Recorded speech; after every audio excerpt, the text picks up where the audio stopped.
Welcome to Hoovie's Garage, the dumbest automotive channel in all of YouTube. And all my life, I have been obsessed with Mercedes-Benz, starting with the car right behind me, a 1985 Mercedes 500 SL that my grandmother bought new, and she drove me around growing up and then gave it to me as a teenager. But also, when I was a teenager, I saw my ultimate dream car for the very first time, the Mercedes 300 SL Gullwing, the very first supercar, the fastest car in the world in the 1950s, and an absolute icon. It sold for $300,000 at this collector car auction that I was at, and I thought one day if I work really, really hard, I'm gonna buy me a Gullwing. But since then, prices have gone way, way up. $3, $5, $10 million depending on certain examples. So I never thought it was going to be possible for me to own my ultimate dream car until last week. Matt, the cultivated collector, told me he had found the perfect Gullwing for me. It was in nice shape, out of an estate, but hadn't ran in over 10 years. But I never thought the deal would happen, especially in my budget. But a few days later, I got the call. We got it, it's yours, and come to California as soon as possible because it's being shipped to the Mercedes Classic Center, which is the best place to go through this car that hasn't been running in a very long time, and check out your new car. I haven't seen it in person yet. I can't believe this is happening. It's just absolutely unbelievable. So, well, let's get to the real deal in the Classic Center. I can't believe this is happening.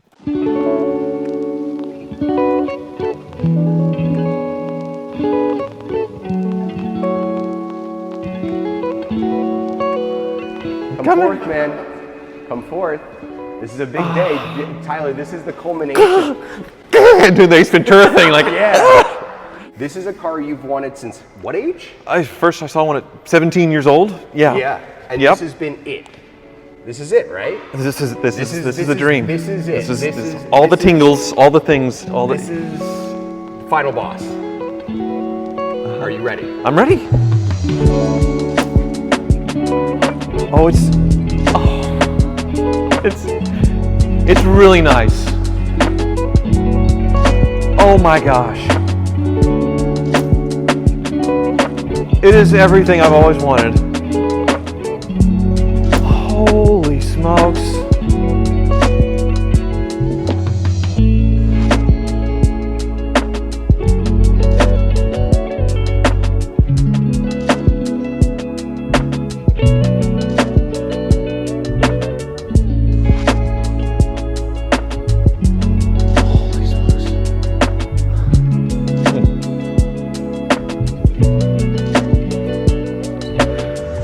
Oh, shoot.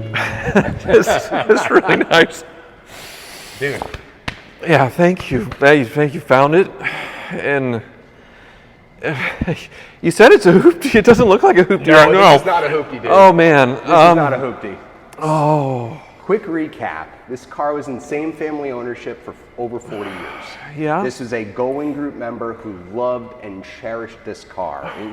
This was the crown jewel of his collection, and he unfortunately passed away a little bit earlier this year. And this incredible, no accident, numbers matching car, this is your car, man. And it's an absolutely incredible specimen, but you now get to go through this journey with your dream car. The first one, that Barrett Jackson, it sold for like $300,000. And I thought, one day if I work really hard, I can buy one. And then every time, the prices went up. Obviously, appreciation went way up on these. And I thought, there's just no way. There's no way I'll be able to even afford it or justify it. Or I certainly can't justify it, but it's, I can't.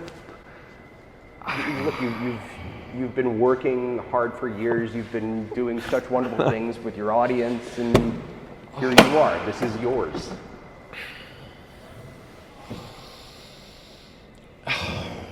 It doesn't smell like a musty old car. It smells so good. I'm sorry, man. I don't really sell hoopties. Oh, God. Still have the hip mobility for it. There from you the go. Well, Countach. you did some Countach yoga. I'm absolutely speechless. I don't know what to do. I mean, this is like the full life goal at 39 years old. So what the hell else am I gonna do now? I guess go through it and drive, man. I guess, yeah. I still gotta pay for it, I suppose. There's gonna be quite a loan on this thing, but also there's the inspection. the car doesn't really work. It looks beautiful, but it's not really, Well, it's not going right now, but I don't care. That's why it's perfect. I couldn't afford a freshly redone all that stuff, so this was the reach to get there, but. well, I think this is a perfect opportunity for the experts over at the Classic Center to go through it. You know, this car wasn't really used over the last 10 years. Fuel in it is definitely something pretty mature, shall we say. Mm-hmm. No offense, but my audience probably wants me talking more. I'm not. I actually I'm don't so know if speechless they right do, now. man. I don't know if they do. Yeah. I think that this is different than a typical Hoovy's Garage video. Yeah. This is a life goal. This is a life dream, man. Right. I mean, This is Michael crying at the moment. yeah. You made this kind German man emotional. Look at this. Oh, the radio. That is some old. I mean, it is cassette. It is not even CD in this thing. 1995. I'm glad the faceplate's removable, so nobody steals that from this car. You know, it's very, very important. I guess I could use the steering wheel thing, even though I There you go. have the flexibility. Okay. Well, shall I give you a tour of my Gullwing? The cheapest Gullwing in the USA? Okay, back to Kansas for a moment so I can gather myself off the floor here. And I do want to take a moment to thank you all so much for watching my videos and making this ultimate dream car of mine come true. And I still kind of feel like an imposter, that I don't deserve any of it. But for those of you that have been around for a long time, you know this is a big deal for me. And even if you're new, or if you're one of the 40% of the people who watch my videos that haven't subscribed yet, I really appreciate you. And hitting that subscribe button below would mean a lot, especially with the content pivot that I've made recently. Now, I'm sure a lot of you have one thing in common, and that's a morning coffee habit. And that $6 a day at the coffee shop runs up a tab pretty quickly, but the grocery store concentrate just doesn't have the same quality, am I right? Well, that's where Trade comes in, the sponsor of today's video. And I used to think cold brew at home would be a whole complicated thing, but Trade delivers the beans roasted for cold brew and all the gear to really make it simple. I just put a scoop in a pitcher with enough water, put it in the fridge the night before, and wake up with something that tastes delicious as my favorite coffee shop. It really is that easy. I'm currently drinking their Southern Hospitality flavor since it's really smooth and easy to drink with a bit of a chocolatey, nutty flavor to it. It's really good, and just smelling the bag is worth it.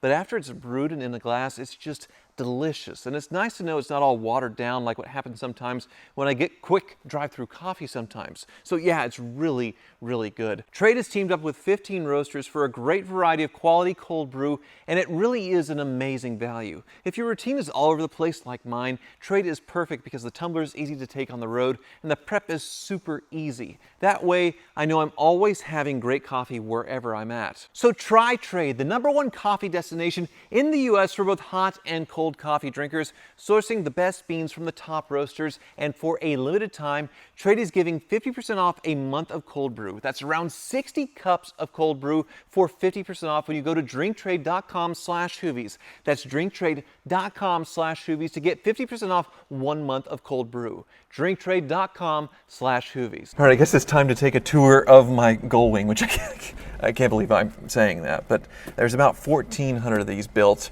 and most of them are in the United States because of a guy named Max Hoffman who convinced Mercedes to take the race car and make it into a production car, and he sold over 1,000 of these in the US. From 54 to 57, they made the Roadsters after that. But the reason for these Gullwing doors is because of the racing chassis, the tubular chassis that's right here, and this was Mercedes' very beautiful way of making a door to where you could get in and out. But you look inside, the gauges, just unbelievable.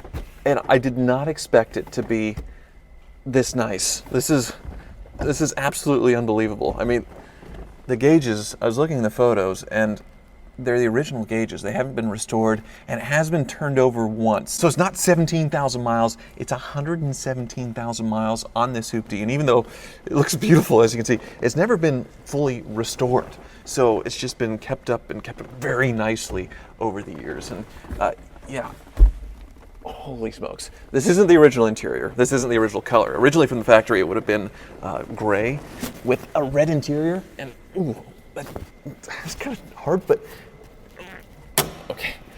If I do that, then it's a lot easier to get out. Look at this shape. Holy smokes. And the thing is, it looks beautiful, but there are little imperfections. It is probably a 1980s paint job, so you can see that right there. Because there's no way I could afford a fresh $1 million restoration. You know, this is in the hoopty range that I could afford, and it's been sitting for a long time, so it's hard to call it a hoopty with the little things, but it's the closest to a Gullwing hoopty that I'm gonna get, so holy smokes. This is unbelievable. And when you pop the hood, like, there's the catch right there. I've forgotten how to open the hood of a Gullwing, which Michael's the perfect guy to show it to me. So if you remember Michael, he gave me my first ride in a Roadster and then got me to the Mille Miglia. So what am I missing here? I've forgotten. There is a little catch which you have to release.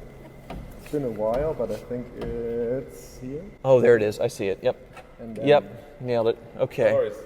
I'll show you a way around the first Gullwing. So I know it may not look like it, but there are a lot of issues. There are a ton of issues to deal with in this engine bay, even though it's hard to believe this thing was restored so long ago because it just looks so dang nice. But it hasn't moved much in over a decade. I'm sorry I'm at such a loss for words because it's so much nicer than I thought.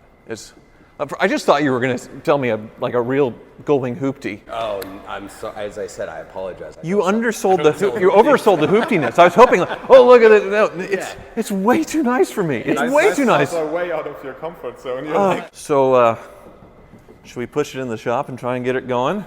Use some of that German brawn here, and well, I don't know what. Not German brawn. Yeah. Yes. Yeah.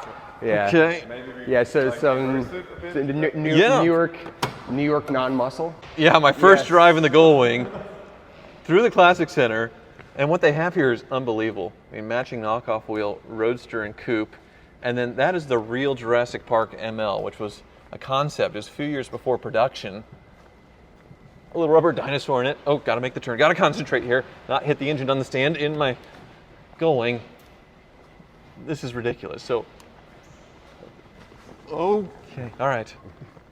And believe it or not, I have the cheapest car in here. It is the most hoopty by far, but it's rows and rows of 300 SLs. So obviously my car is in the right place here at the Classic Center. Brakes stopped. That was the other thing that they mentioned in the inspection, that the brakes needed some going through. It does, but it does currently seem to stop. There's no graceful way to get out of this. This is, yeah, exactly. I appreciate everything. The assistance, My oh my pleasure. God. So happy for you, man. Michael, More than happy to help you. we're in the happy place here. Right. Let me introduce you to the real expert. Okay. That's Nate, our project manager. Nate, how's it going? Good to see you again. Good to it, right? Okay. Thank you, Michael. Appreciate it. So what do I have here? Well, that's a good question. Kind of put a few things out here just to look at. We have the original data card, which is probably the most important piece of paper with each of the cars that we have. So we have records going back into the 1800s for these cars. So with this one, it tells us where was it delivered, what company ordered the car, what was the color combination, that sort of thing. It's all in German, so it's all in German. I see the colors. It's graphite gray. Yep. Okay. Graphite gray 190, then, which is this color. So this is actually what it was originally. Whoa. And with red leather, which I think is one of the best color combinations ever. Something rot. Rot. Yep. Rot, yes. 1079 red. So a really great color combination. There's actually a couple cars here that have the original Yeah, we colors, have a Roadster over there, and we've got a Gullwing over there that are basically the same as how your car was set up originally. Well, so we're probably not doing a full nut and bolt, that crazy rest. I want it to work. Right. I am the world's poorest Gullwing owner by a lot. Well, multiple zeros probably. And they can take you down a road that's very expensive. I mean, we're just finished up on another car right now, and it was about 4,500 hours of labor to do one of those. We're looking at about $1 million restoration on one of these. Not to scare you too much, but it can be quite expensive to do one. But if we're in good shape mechanically and it just needs a few things, then the good part about a 300 SL is they're actually not super maintenance heavy because you don't have carburetors. You don't have stuff like that to where you're constantly having to work on it. The fuel injection system is very robust. It's very reliable. Once it's set up and working properly, it'll give you 20, 25 years of use. Apparently, that's one of the issues with mine. You say that, but It's been sitting for a long time, and another shop did an inspection, and they said that it was contaminating with the oil, which I know is a very pioneering direct injection, high pressure fuel pump. So can we take a look? Yeah, we can take a look at that, and we'll smell the fuel first. And Okay. I guarantee you that's going to be the indicator as to how bad this really is. Not $1 million bad. Not $1 million bad. Let's take a look. Okay. I've never done this before. Oh, So man. sticks right there to hold the trunk lid up. Just pull that down, and it goes in a little receptacle there. Nice.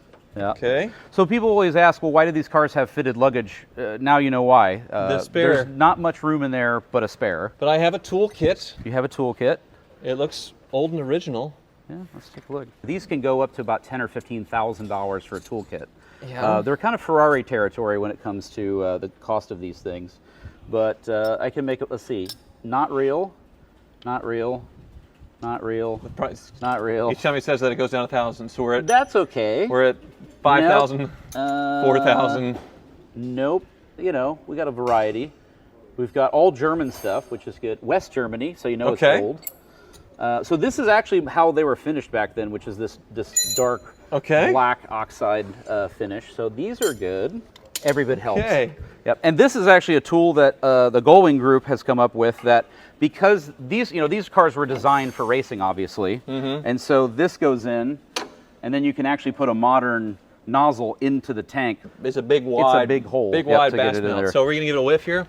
Yeah. It's You don't need to get that it's close. not great.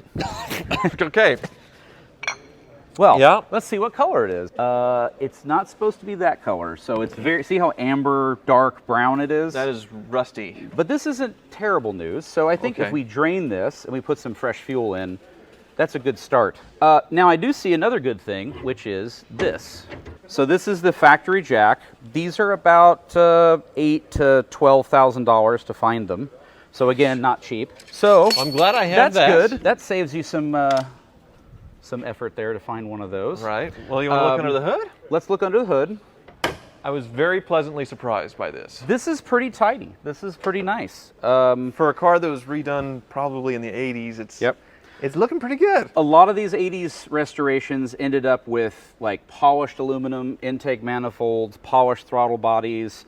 They chromed everything. This is very much like they were from the factory. Where's the high pressure fuel pump in all So this? it's actually so far down you almost can't even see it when you're in the engine bay. The thing that's unusual to most people about how a 300 SL is set up is the engine is actually laying like this sideways. And that's actually why it has these bulbous parts on the hood, is to actually clear the intake manifold and the valve cover. Because you can see if you didn't have that, the hood would actually sit below this level. This has an oil tank, and that's your dipstick here on the side. Yeah, so they mentioned that there was some contamination. Yeah, so what happens is the fuel and the oil can mix together. Okay. And fuel, as you may know, is a absolutely terrible lubricant. Yeah. And, well, at least gasoline fuel is anyway. Well, it's still It's oily, but it smells like fuel.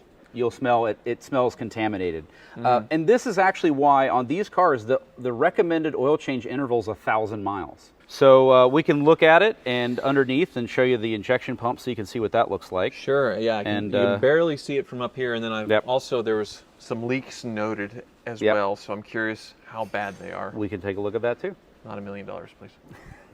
Good work. Okay, go up. This is where you're like, avert your eyes, don't look, but it's not bad. Well, Nate, now I'm catching a bit of patina here. So that trim's seen better days. A little bit in the paint. I mean, you can kind of see It some. looks like maybe it was like a blend or something from before where it was touched up. Right. And, you know, some of this has been wet sanded and buffed. I will say this is sort of like metallic-wise, we would call this the bass boat finish, which A little extra if you glitter? grew up around the Midwest or the South, you'd know exactly. Well, yeah. what Now that you're starting to reference sound is. like the car wizard a little bit. So Could be. He's rubbing off on me, I guess. yeah, but you're from Kansas, right? I'm from Kansas. Yeah, we grew up not maybe 40 minutes, an hour apart. Just a big red beard, and you got this. I'm all You're- set, You're yep. in. Yes. So going underneath a 300 SL Gullwing. I've done many of these underneath inspections.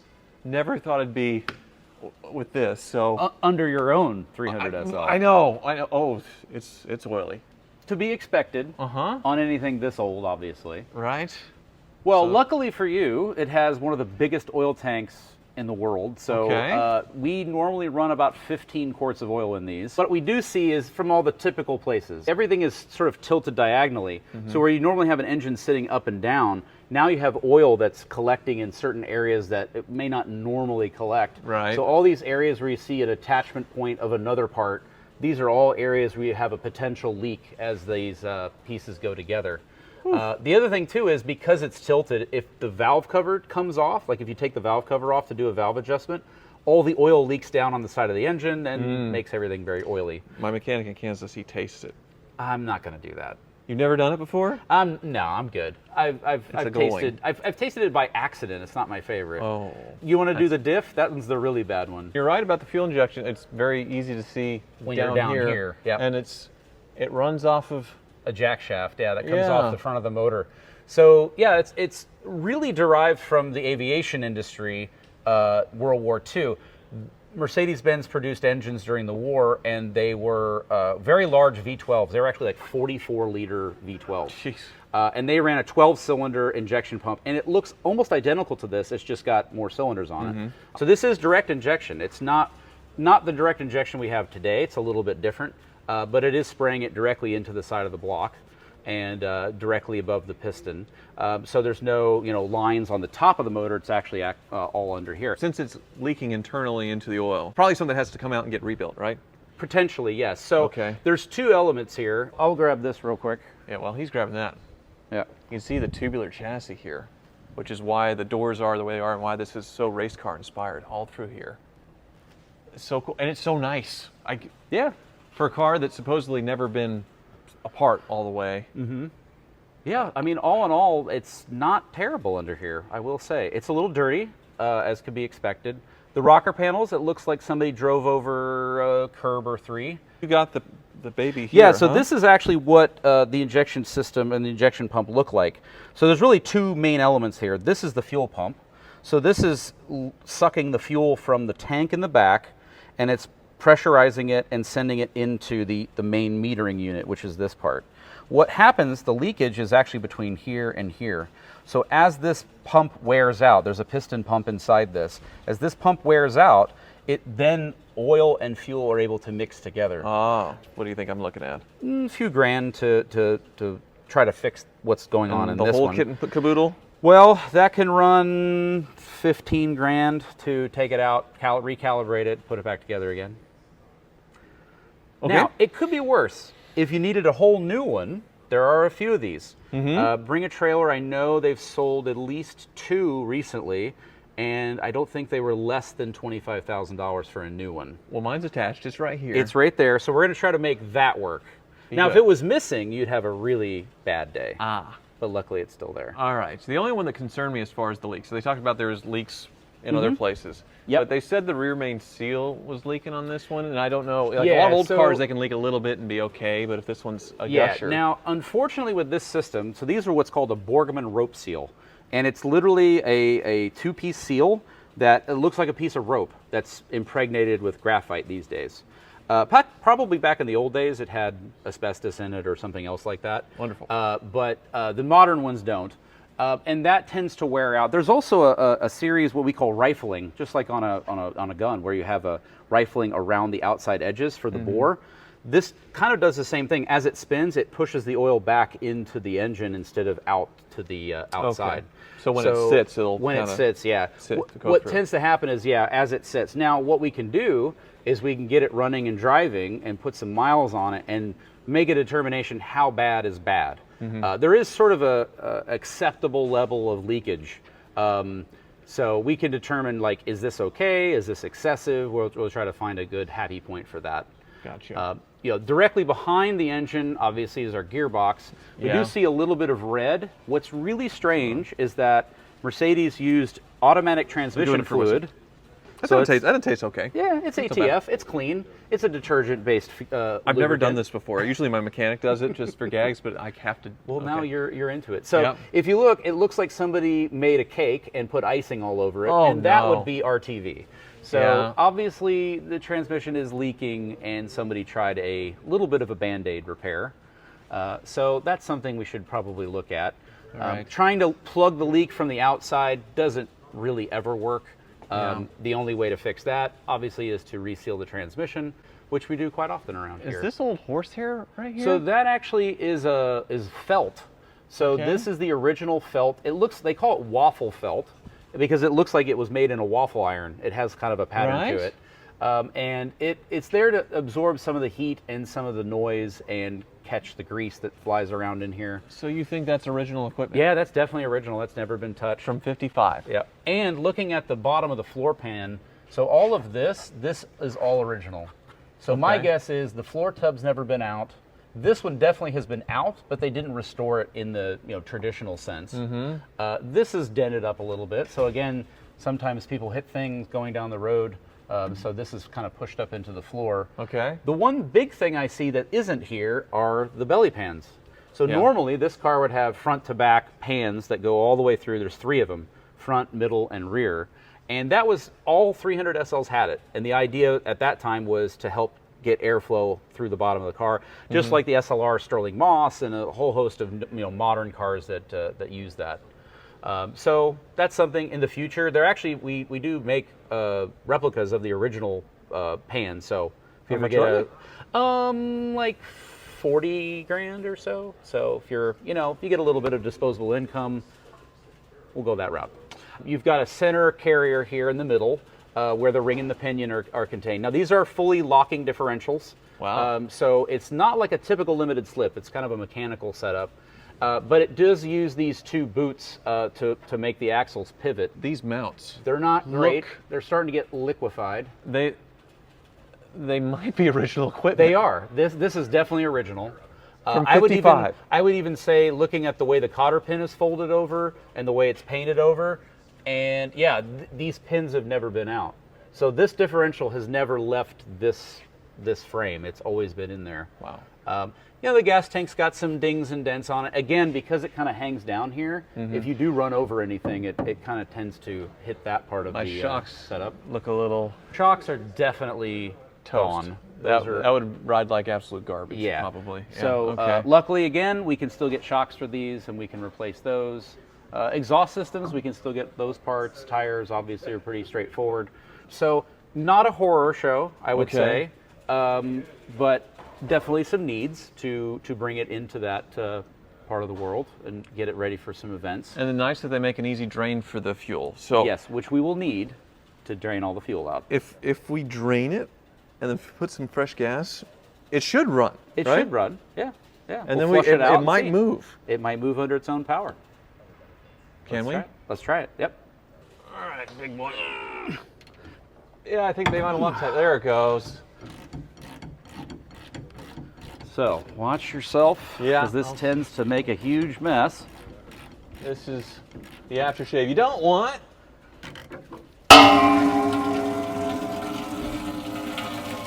Pretty stinky. Well, at least it's a liquid. We have seen cars where it's a solid. Right. I think a lot of people are going to be pausing the video right now to go to the restroom, honestly. You know that scene in The Naked Gun, where he goes and he's still mic'd up with the audio and goes in there and it's just, or when Austin in the Powers bathroom. first wakes up from cryo freeze, it's I can't. evacuation come. Evacuation. Come. Come. Done this a few times. Few times. It's actually a pretty straightforward job with these.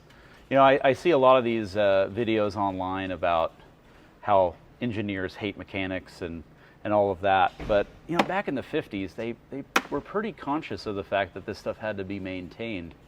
So they made it pretty straightforward. Now, when it comes to other things, like to take the transmission out of this car, you have to pull the entire interior out and the transmission tunnel because it goes out the top, not the bottom. So that can take about a day to pull the trans out and put it back in again. And that's why there's RTV on it. That's why there's RTV on it. Yep, Cool. you got it. So here's our oil. That looks like gasoline. It's a bit thin, yeah. either by viscosity or the fact that it definitely smells like gasoline. So that's a good indicator that we do have some cross-contamination here. Let me pull the drain plug out and we'll see. This engine came from the 300. Oops. Go. Oh, I got him. I'm so sorry. I don't There's care. a lot more oil in there than I thought there was, actually. One of the weird quirks about these cars is that the injection pump has its own oil pan and its own oil level. So if we go back to this one again, you can see it even has its own little baby dipstick. Oh, It's so cute. that's adorable. Take this off. But then everything's tilted. Right, so it's like the level is strange, but they calibrated the dipstick for to be at an angle. So let's just see how much fuel comes out. Yeah, see, that Is it bad? is gasoline. How often should you do? We do this at the same interval as the oil change. Okay. We do that at the same time. Wow. Yep.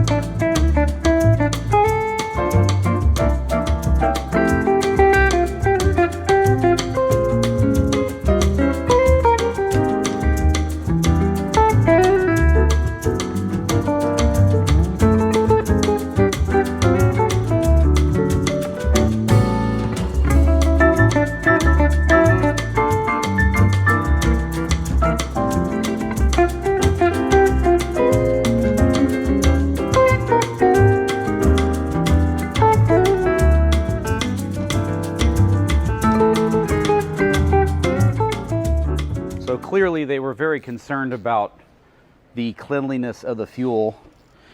That's why they put 3 fuel filters on one of these.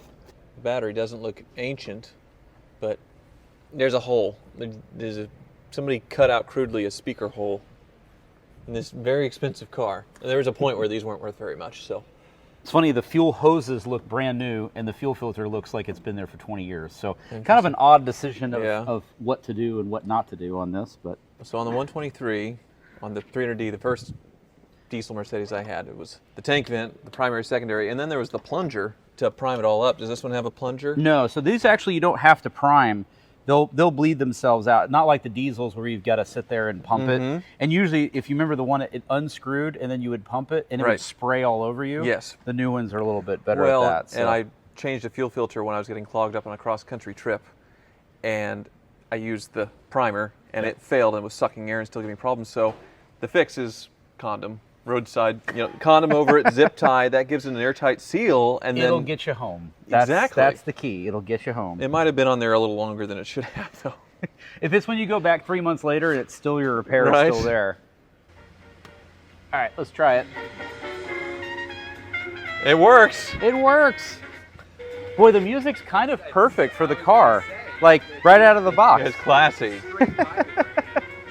We've got the system primed. Now let's go ahead and crank it and cranking? see if she'll run under her sure. own power. Out of gear. So now, when you're cold starting these, Yeah. you're going to pull this out Okay. and go ahead and crank it. Battery's dead. All right, jump pack, stand by. Especially for the startup. Hold on to that for a second. I'm going to use your back as a Yeah, that's fine. backstop here.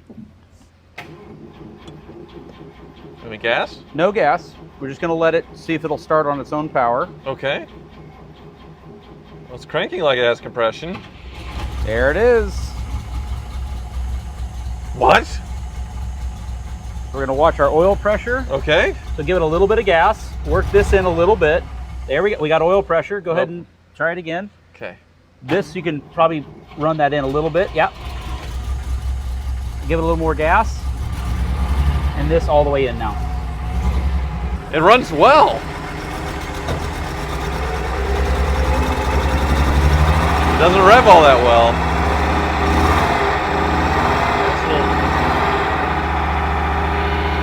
Come on, honey. Clear your throat. There you go. I know it's been a while. Come on. There we go. Drink that fresh fuel. So let's go ahead and shut it off. Okay. I think we're running on 5 out of the 6 cylinders. So let's take another crack at that. Sounds good. So I'm gonna change these out real quick. You go get me BP5s. Yeah. You mean you're changing plugs? Yeah, I'll change plugs real quick. Alrighty then. We don't know how old these are, and we might as well make sure they work. We're doing a tune-up too. Here we go. I'm just thrilled that it ran, but obviously, this is where the cameras do go away. Give this. You don't want to see. Why is the camera still here? I have to learn how to do this gracefully. get in right behind Hi, you. Otto. This is Otto the shop dog. you're okay. By the way. I just need that. Nope. Go ahead. You can smell the old fuel kind of burning off. So it'll take a little while before that all goes away and we're running clean. And Oh, so that one was really wet. that one's this very one's wet. just Yeah, that one's carboned just up. Carboned up a bit. That sounds better. Going to check the torque on the wheels. Okay, Don't want a wheel to fall off. that's a good idea. Now, obviously, you got a lot of old fuel to flush out, Right. and it'll get better as we go along here. Fingers crossed. Got to bring Otto the shop dog with us. Otto the long boy on Instagram, right? At Otto the Long Boy, yeah. Okay. He's kind of a good luck charm, I think. Let's Right? Perfect. Let's do this. Okay. I think we found reverse. Yeah. Clutch feels okay.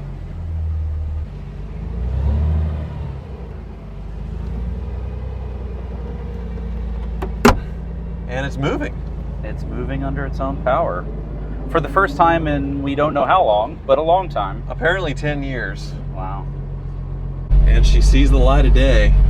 This is great. Holy smokes. What do you think, Otto? He fully approves.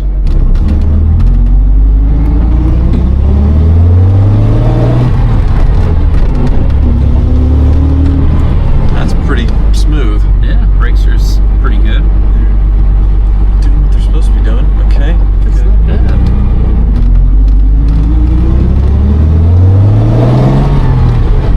Not bad. I think a proper road test is not unquestionable. Shall we do a round around the block? Absolutely. Once around. It's the closest I'll ever get to being a fighter pilot. Like when you close the door, you really have that sort of feeling of Right. being in like a fighter jet or something. And it was just so advanced for its time. And I can't imagine, you know, you would see one of these in the 1950s and here's a car that'll do 150 miles per hour Right. relatively easily. And you could also go and get groceries in it. So, you know, most supercars today are useless Right. like, as an everyday car. And this, the original supercar, is still amazing. Still amazing. That's working. It's working very well. It works. Oh my gosh, an Oldsmobile Yeah, I Cutlass Supreme. just had to from- pull up alongside that. Yeah, baby. That's In California, the things get so preserved and survive because you don't see that in thing doesn't have a Kansas. stitch of rust on it. Right. Every one of those that was ever delivered to the Midwest is now either in a Yes. junkyard or rotting in a field somewhere. Absolute But they're dust. still on the road out here. You gotta find some nice 1955 Kansas plates to put on it. Yeah, absolutely. Yeah. We cleared her throat here. Yeah, But she getting didn't. there. She didn't smoke that time. No. Coolant temp is excellent. Oil temperature takes a little while to get up. Boy, Yeah. now I'm feeling those shocks. I don't know about you. Yeah, there's not much of those shock absorbers. Ow. And There's not much left of that one. a little all over the place when they hit a bump. Yeah. Little bump steer from the lack of shock Yeah, absorbers. it disturbed Otto a little bit. Yes, he's woken from his slumber. My feeling is that this was a well-maintained car up to a point. And then typically what happens with these is people get to the age where they're not really able to take care of them anymore and they pass on and you know, the family may not have the time, effort, resource, or interest to do it either. Right. And so I think it just needs a quick freshening up and make a big difference.